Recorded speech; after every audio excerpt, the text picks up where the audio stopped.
예수님이 이제 갈릴리 지역에 이제 사역들을 이렇게 감당하실 때 특히 세례 요한이 이제 옥에 갇혔을 그 시점을 보고 있습니다.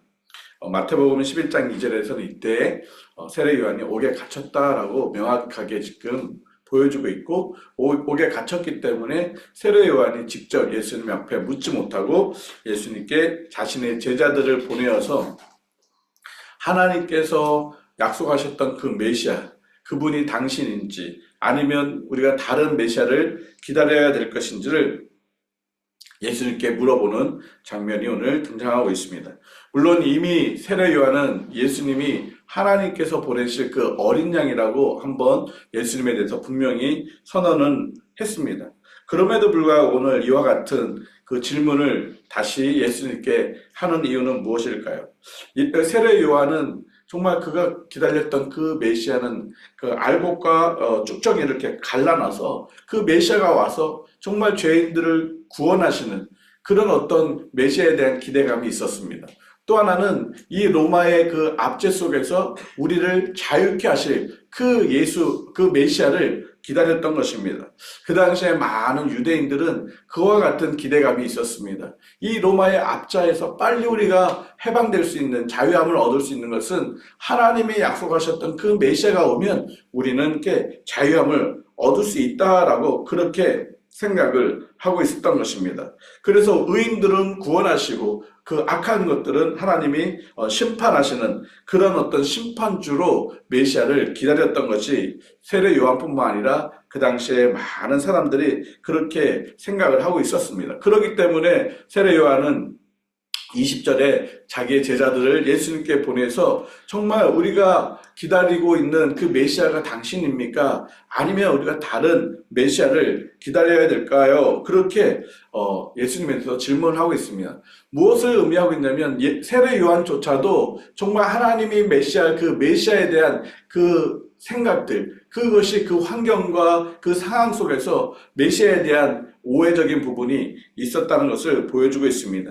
그 유대주의적인 그런 관점, 그들의 전통과 또 그들 계속 들었던 그런 편견들에 사로잡혀 있는 모습들을 보여주고 있습니다.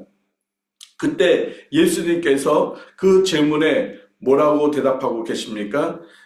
22절에 너희가 가서 보고 들은 것을 요한에게 알리되 맹인이 보며 못 걷는 사람이 걸으며 나병 자가 깨끗함을 받으며 귀먹은 사람이 들으며 죽은 자가 살아나며 가난한 자에게 복음을 전파된다 하라. 지금 예수님은 21절부터처럼 질병과 고통과 및 악기 들린 자들을 많이 고치시고 또 맹인들을 고치시는 모습을 보여주고 있는 것입니다. 이사야서 35장 5절 6절 말씀과 이사야서 61장 1절 말씀처럼 정말 메시아가 오시면 그 메시아는 맹인을 고치고 또한 귀를 열게 하시고 그 다음에 저는 자들이 사슴과 같이 뛰게 될 것이고 그 말 못하는 자들이 입이 열려서 찬양을 하게 될 것이고 또 이사야에서 우리가 지난번에 묵상했던 것처럼 가난한 자에게 또 자유를, 포로된 자에게 자유를 주시고 갇힌 자에게 노임을 주시고 마음을 상한 자를 고쳐주시는 그 메시아가 바로 예수 그리스도이심을 지금 드러내고 있는 것입니다. 그렇다면 너희들이 구약에 말씀하셨던 그 메시아의 모습이 이런 것처럼 지금 이런 일을 행하고 있는 내가 바로 메시아이다. 너가 가서 분명하게 세례 요한에게 메시아가 바로 나다라는 것을 알려라 라고 말씀하고 있는 것입니다. 그러면서 특별히 말라기 3장 1절 말씀을 통해서 정말 그 예수 그리스도가 바로 하나님께서 말씀하셨던 그 예수 구원자, 또 세례 요한이 광야에서 그의 오실 길을 예배했던 그 메시아가 바로 나다라는 것을 드러내고 있는 것입니다. 27절 말씀에 보면 보라 내가 내 사자를 내 앞에 보내노니 그가 내 앞에서 내 길을 준비하리라. 지금 하나님께서는 메시아가 오기 전에 그 앞에 길을 준비하는 자로 세례 요한을 세우셨고 세례 요한 또한 그것을 알고 있었습니다. 말라기에 이미 메시아가 오시기 전에 그의 길을 예비할 사람이 있는데 그 사람이 세례 요한 너가 아니냐. 너가 나를 예비한 것처럼 너가 기다리고 있는 메시아가 바로 나다라는 것을 다시 한번 증명해주고 있는 모습을 볼 수가 있는 것입니다. 그러면서 예수님이 뭐라고 말씀하고 계시냐면 23절 말씀을 같이 한번 읽어볼까요? 시작. 누구든지 나로 말미암아 실족하지 아니하는 자는 복이 있도다. 예수님께서 나로 말미암아 예수님으로 말미암아 실족하지 않는 자. 아니 왜 예수님을 말미암아 실족하게 된다는 것일까요? 그것은 지금 세례 요한뿐만 아니라 그 많은 유대인들이 잘못된 메시아에 대한 그런 생각들, 그러므로 인해서 저 예수님은 우리를 이 로마의 압제에서 해방해 주시지 않고 있네. 저 예수님은 정말 우리가 생각하는 메시아가 아니나 보다 해서 예수님에 대해서 어떻게 해요? 믿지 아니할 수가 있다는 것입니다. 그리고 믿지 않고 있다는 것입니다. 심지어 세례 요한도 지금 갈팡질팡하고 있는 그 모습 가운데서 예수님이 진정으로 내가 메시아라는 것을 드러내므로 인해서 예수님을 믿어야 될 것들을 말씀하고 있는 것입니다. 너희들이 생각했던 그 메시아상하고 정말 지금 예수님의 모습과 좀 다른 것처럼 보여도 너희들이 나를 믿을 때 복을 얻게 된다라고 말씀하고 있습니다.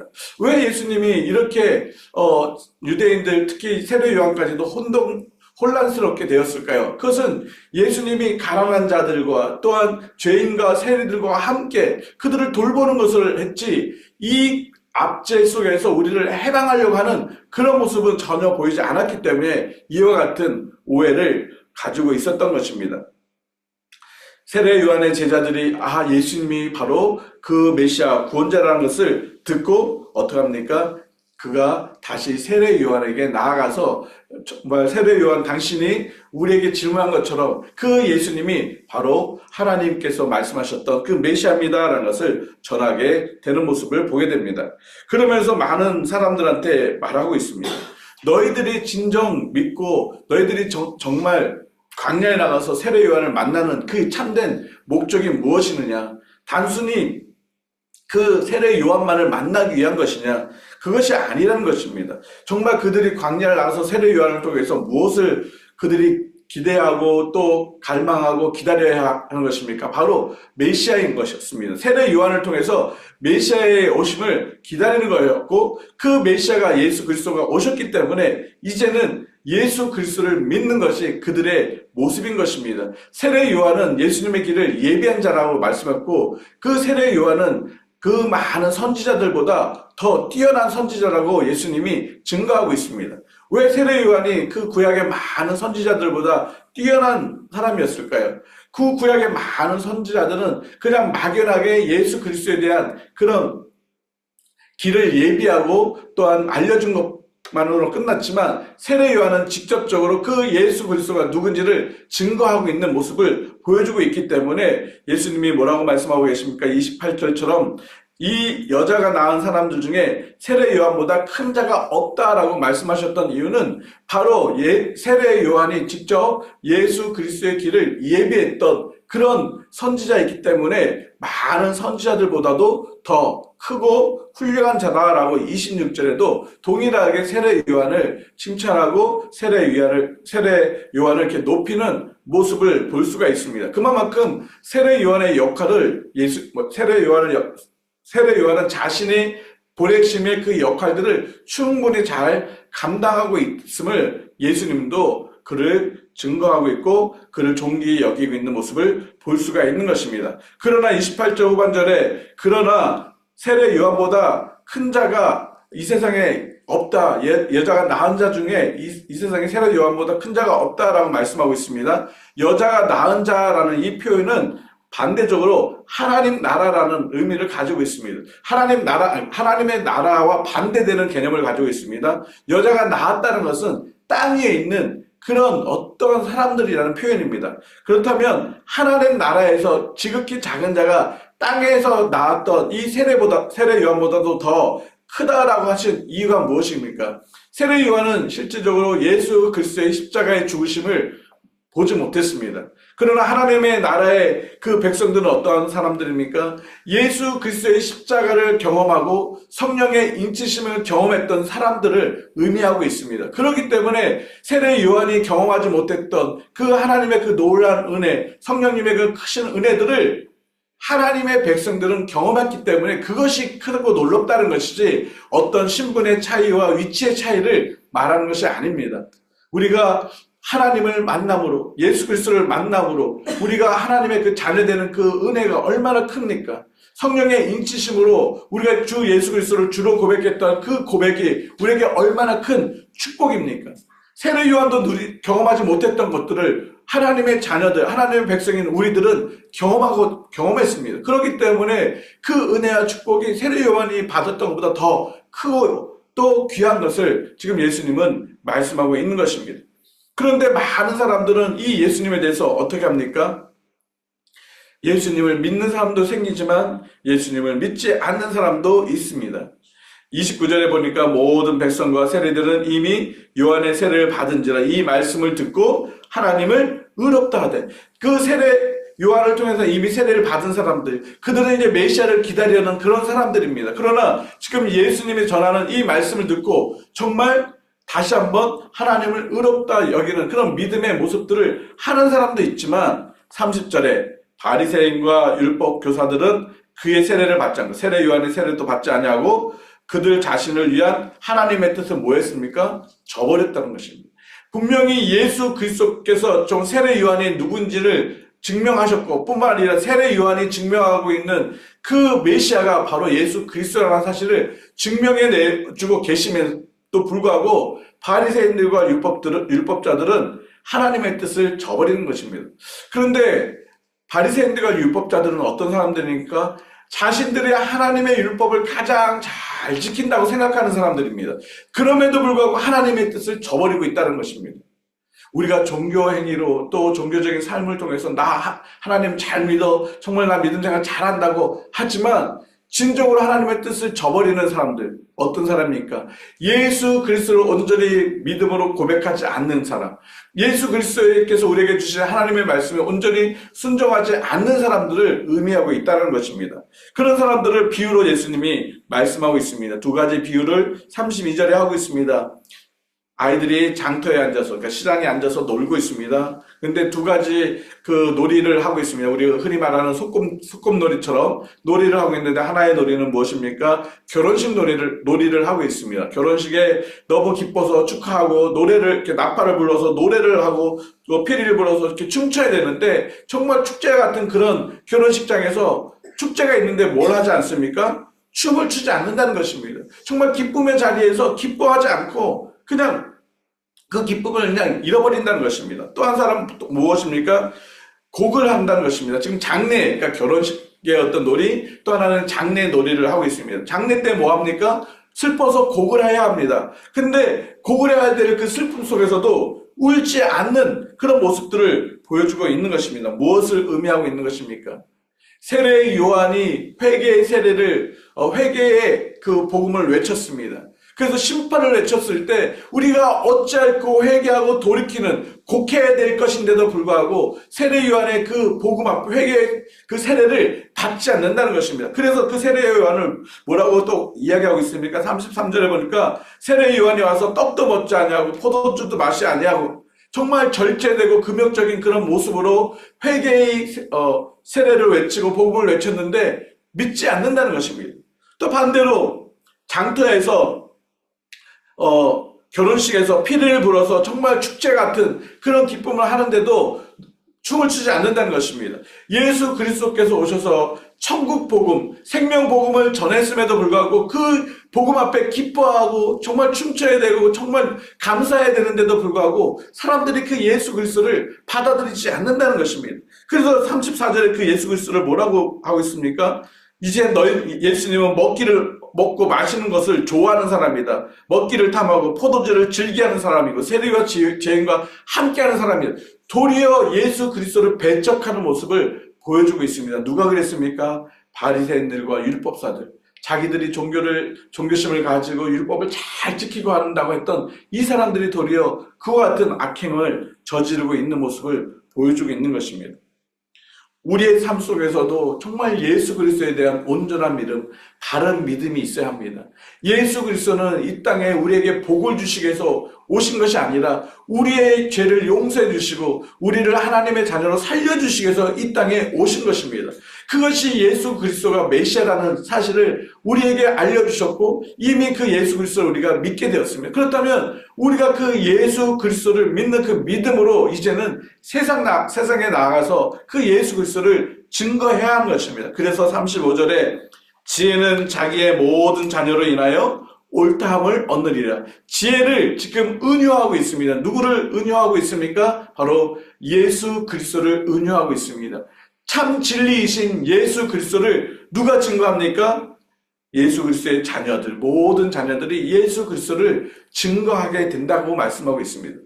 여러분, 그것이 하나님을 영화롭게 하는 것입니다. 우리가 이 땅 가운데서 구원받은 하나님의 자녀로 우리가 해야 될 것은 예수 그리스도를 영화롭게 하고 예수 그리스도를 증거하는 삶, 그것이 예수 그리스도를 나의 구원자로 메시아로 믿고 있는 사람들의 삶의 모습이라는 것입니다. 우리는 이미 성령 하나님으로 인해서 예수 그리스도를 주로 고백하고 하나님의 자녀되는 그런 놀라운 은혜를 받았습니다. 세례 요한도 경험하지 못했던 그 예수 그리스도의 십자가의 죽음을 우리는 경험했고 예수 그리스도의 십자가에서 부활하셨던 그 부활을 경험했고 우리가 성령으로 인해서 하나님의 자녀되는 놀라운 은혜를 우리는 이미 경험했습니다. 그렇다면 이제는 그 은혜와 그 축복을 가지고 이제 열방으로 나아가서 예수 그리스도를 드러내는 삶, 참 믿음을 많은 사람들에게 알리는 삶, 그것이 바로 저와 여러분의 삶인 것입니다. 아직까지도 정말 회개의 그 세례를 받지 못하고 정말 곡을 해야 되는데 곡하지 못하고 정말 복음을 듣고 기뻐하고 뛰어야 될 사람들이 있는데 그러지 못한 사람들, 그 사람들한테 우리가 나아가서 예수 그리스도의 참 생명을, 복음을 전해야 하는 것입니다.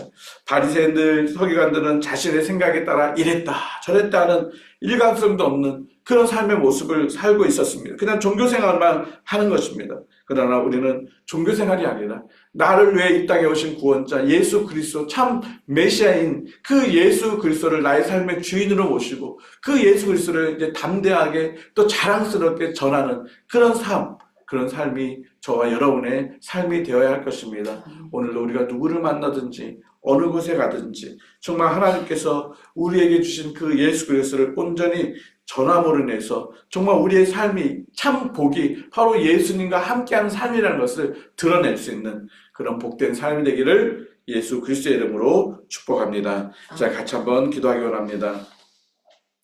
하나님, 우리가 혹시 잘못된 생각을 가지고 예수님을 믿고 살아가고 있지는 않습니까? 정말 이 땅에 정말 예수님이 우리에게 육신의 복, 이 땅에 사람들이 생각하는 그런 물질의 복, 건강의 복, 또 잘되는 복, 이런 것만을 우리가 추구하며 예수님을 하나님 믿고 있습니까? 정말 아버지 하나님, 예수님께서 우리에게 그런 것도 주시기 위해서 오셨지만 예수님은 우리의 죄와 허물로 죽었던 우리 영혼을 살리기 위해서 이 땅에 오셨던 메시아인 것을 우리가 바른 믿음의 고백으로 살아가게 하여 주시옵소서. 예수님이 나 때문에 십자가에 피 흘려 죽어주셨고 나 때문에 그 참혹한 십자가를 지셨던 그 구원자 예수 그리스도를 우리가 온전히 증거하는 그런 믿음의 삶을 살아갈 수 있도록 도와주시옵소서. 하나님, 정말 우리가 곡할 때 곡을 해야 되고 하나님 춤출 때 춤을 춰야 되는데 아버지 하나님, 우리의 심령이 메말라서 정말 하나님의 뜻을 저버리고 살아가고 있지는 않습니까? 하나님, 날마다 하나님의 뜻을 우리가 잘 깨달아서 하나님의 뜻대로 살아가게 하여 주시옵소서. 특별히 아버지 하나님, 예수 그리스도를 우리가 열방 가운데 드러내므로 인해서 우리가 예수 그리스도를 높이며 또 예수 그리스도를 증거하는 저희들의 삶이 되어질 수 있도록 도와주시옵소서. 오늘도 누구를 만나든지 그 만나는 그들에게 예수 그리스도가 참 메시아, 참 구원자인 것을 드러낼 수 있는 저희들의 삶이 되게 하여 주시옵소서. 하나님, 우리 평강교회 성도들 오늘도 하나님께서 보호해 주시고 평안케 하여 주시고 참 안식 가운데 더하여 주셔서 하나님 고통과 정말 어려운 일들이 생기지 않게 하여 주시며 정말 주님과 동행함으로 주님께서 주시는 참 위로를 누리며 살아갈 수 있는 복된 날이 되어질 수 있도록 인도하여 주시옵소서. 특별히 간절히 소원하는 여러 가지 기도 제목들이 있습니다. 하나님, 그 기도 제목들을 하나님께서 들으시고 속히 응답하여 주시옵소서. 그렇게 하실 주님을 찬양하오며 예수 그리스도의 이름으로 기도드립니다. 아멘.